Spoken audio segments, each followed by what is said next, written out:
good, YouTube? It's your boy, Blue Blood Sports TV, back at y'all with another one. So we have some extremely huge news to report on today, as it is now being revealed, whistleblown, if you want to call it that, by ESPN, former ESPN, multiple ESPN writers, that they were not allowed and was instructed to never report anything good about undefeated 3-division world champion who simultaneously held the WBA super title at super featherweight, WBA regular title at lightweight, WBA regular title at junior welterweight, superstar boxer Gervonta Tank Davis, who is now 28 wins, no loss, no draw, 26 big wins by way of knockout. He is 28 years of age, 5'5" with a 67-inch arm reach. According to these two ESPN former writers, one being, I'm not going to name any names, right? But two former ESPN writers, they revealed that they were instructed, okay, and not allowed to report anything good on Gervonta Tank Davis, okay? But when it came to negativity, they was okay with doing that, okay? And Gervonta Tank Davis, who has broken records in his last two fights, he should be celebrated. In his last fight against undefeated WBA world champion, super featherweight world champion, Dominican star boxer Hector Garcia, who came into the fight 16 wins, no loss, no draws, 10 wins by way of knockout, 31 years of age, 5'9" with a 67-inch arm reach.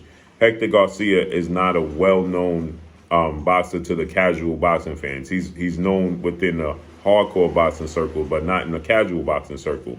And once again, Gervonta Tank Davis broke a record with a $5.2 million gate, okay, at the Capital One Arena in Washington, D.C.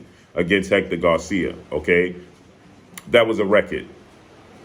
Prior to that, he faced off against lightweight star title contender who never fought for a world title, was never a world champion, okay? And only had 14 fights with no loss and no draw, 12 wins by way of knockout, 26 years of age, 5'8" with a 68-inch arm reach, in Rolando Rolly Romero. Once again, Rolly Romero is a mouthpiece. He's a talking point. Rolly Romero will definitely sell a fight, but he's not known amongst the casual boxing world. He's known amongst the hardcore boxing fans, not the casual boxing world.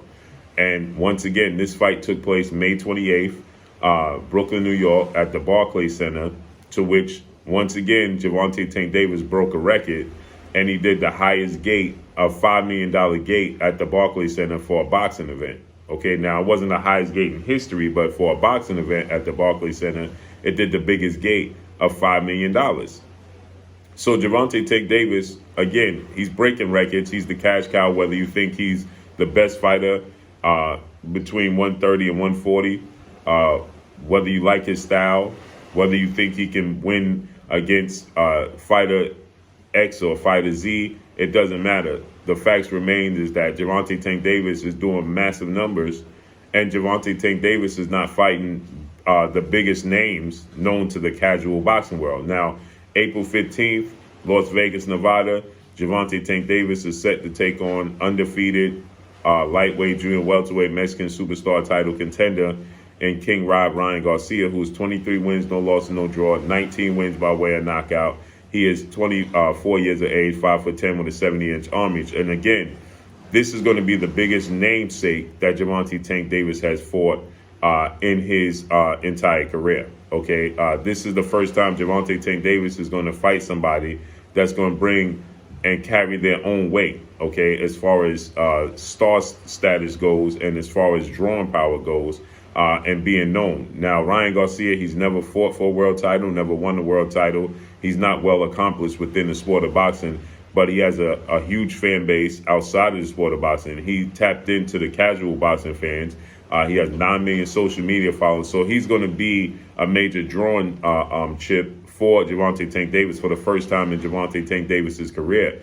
He's going to fight and be involved with somebody who can carry just as much weight as he does. Maybe not as much weight, but can carry a huge portion of it. Hector Garcia, Rolly Romero carried a big portion because he sold the fight, okay?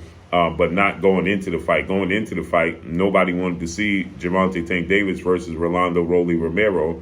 But as time went on, people started to believe in Rolly Romero because he was selling the fight and selling the fact that he was going to beat Gervonta Tank Davis. So it drew interest, okay?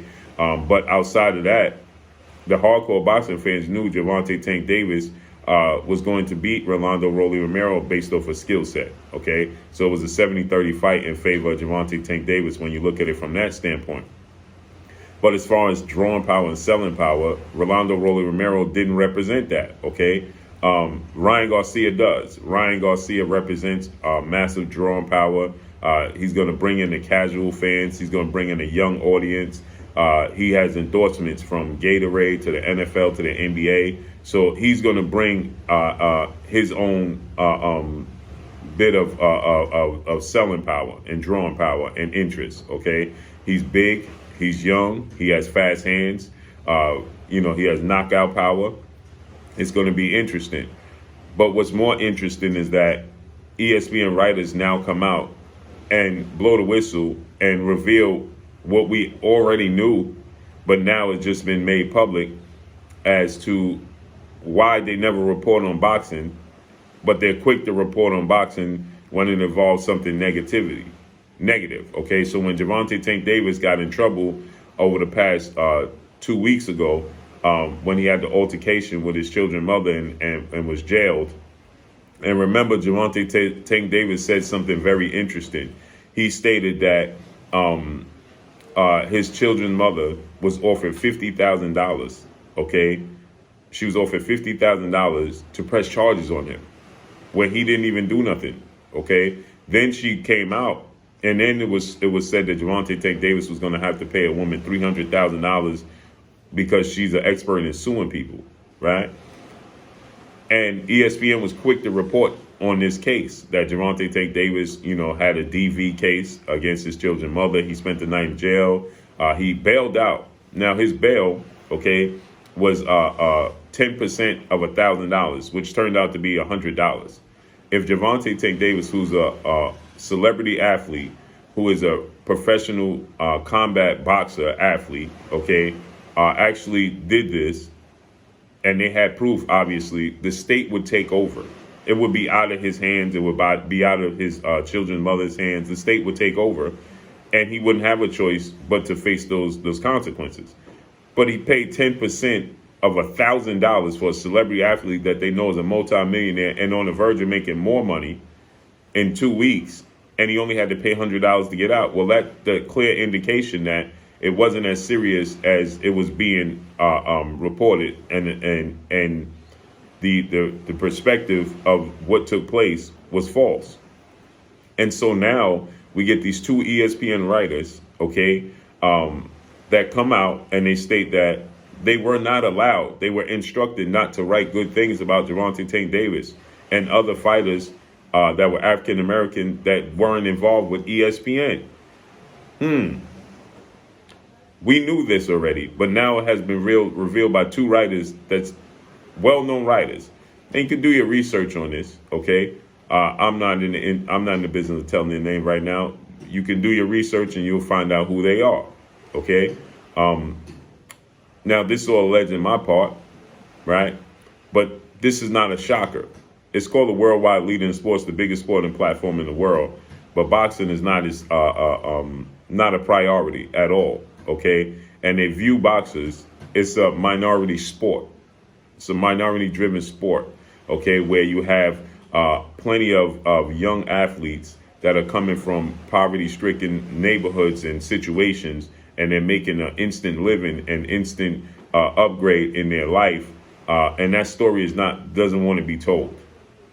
There are a lot of these young athletes, whether they're brown or black or brown, that are beating the odds instantly. They don't have to go to college, right? They don't have to be recruited, right? They can They betting on themselves, and that's not well revealed. Okay, people don't want to see that. You understand? And so this is unfortunate where you have a situation where you have the worldwide leader in sports. This is a sport, the sport of boxing. And Gervonta Tank Davis in his last 2 fights in Washington, D.C. and in New York, the biggest media marketing capital in the world in New York, and the capital of the United States in Washington, D.C. And yet they don't report that this man has broken records at 28 and 27 years of age.